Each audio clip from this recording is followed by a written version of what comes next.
हर स्तर पर हो रहा शोषण तथा यहाँ भी बढ़ रही गरीबी, बेरोजगारी, महंगाई व साथ ही गरीबों, मजदूरों, किसानों, कर्मचारियों एवं अन्य मेहनतकश लोगों का भी हो रहा उत्पीड़न आदि के विरुद्ध अर्थात इन चारों राज्यों में इस वर्ष हो रहे विधानसभा आम चुनाव में इन जरूरी मुद्दों को लेकर हमारी पार्टी पूरी तैयारी के साथ यहाँ चुनाव में उतर रही है।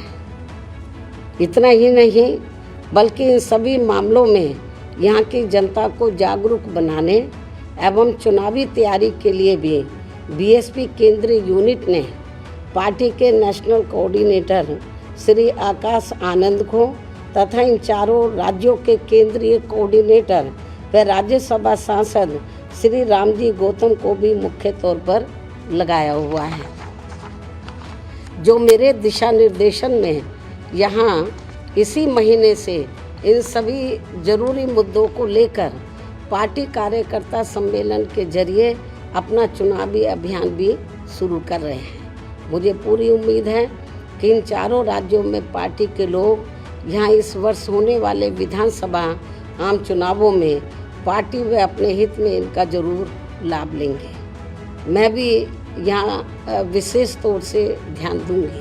वैसे आप लोगों को मालूम है कि अभी कुछ दिन पहले मैं तेलंगाना स्टेट में भी गई और वहाँ हैदराबाद में ख़ास तौर से विधानसभा आम चुनाव को लेकर बड़ी ऐतिहासिक रैली हुई जिसमें कई लाख लोगों ने भाग भी लिया और वहाँ तो चुनाव अभियान की शुरुआत भी कर दी गई है। और अब मैं ये भी कहना चाहूँगी खासकर यूपी व उत्तराखंड स्टेट में यहाँ बरसों से लोगों की आस्था के बने स्थलों को अर्थात मज़ारों आदि को जो ये कहकर अब हटाया जा रहा है कि मज़ारें सरकारी ज़मीनों पर बनी हैं,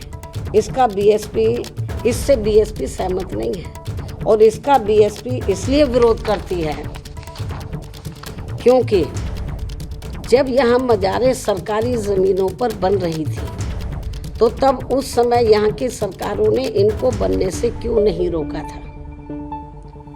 बरसों से मज़ारें बनी हुई और अब यकायक उनको तोड़ने का प्लान बना दिया गया तो ये तो ठीक नहीं है। तो इसमें हमें राजनीति ज़्यादा नज़र आती है और अपने राजनीतिक स्वार्थ में किसी की धार्मिक भावनाओं को या और उनकी आस्था को ठेस पहुंचाया जाए तो मेरे ख्याल ये उचित नहीं है। साथ ही पिछले कुछ समय से देश में लव जिहाद व जबरन धर्म परिवर्तन आदि कराने को भी लेकर तथा इनकी आड़ में जो अब देश में धार्मिक उन्माद पैदा किया जा रहा है ये भी ठीक नहीं है। देश की जनता इनसे ज़रूर सावधान रहे। इसके अलावा यूपी में अब विशेषकर अपराधियों का भी जो आपस में तांडव चल रहा है तो इससे जनता में काफ़ी दहशत व्याप्त है। सरकार को इस ओर जरूर ध्यान देना चाहिए। बीएसपी की ये सरकार को सलाह भी है। अब मैं अपनी बात यहीं समाप्त करती हूँ। धन्यवाद। जय भीम व जय भारत।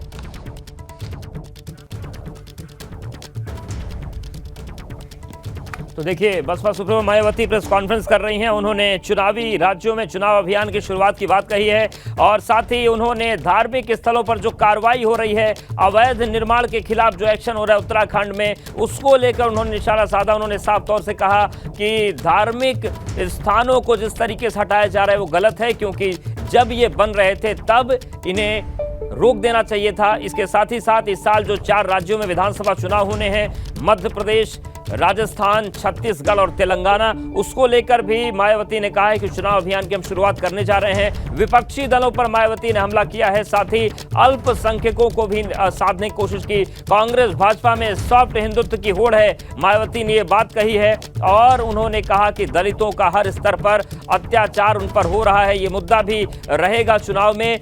आकाश आनंद समेत सबको नई जिम्मेदारी दी गई है, तो संगठनात्मक स्तर पर भी परिवर्तन हुए हैं और कांग्रेस शासित राज्यों में हालत बहुत खराब है। मायावती ने यह भी कहा, कांग्रेस को भी निशाने पर लिया, लेकिन उत्तराखंड में जिस तरीके से अवैध मज़ारों पर कार्रवाई लगातार धामी सरकार कर रही है, उसको लेकर मायावती ने कहा कि वो इसके समर्थन में नहीं है।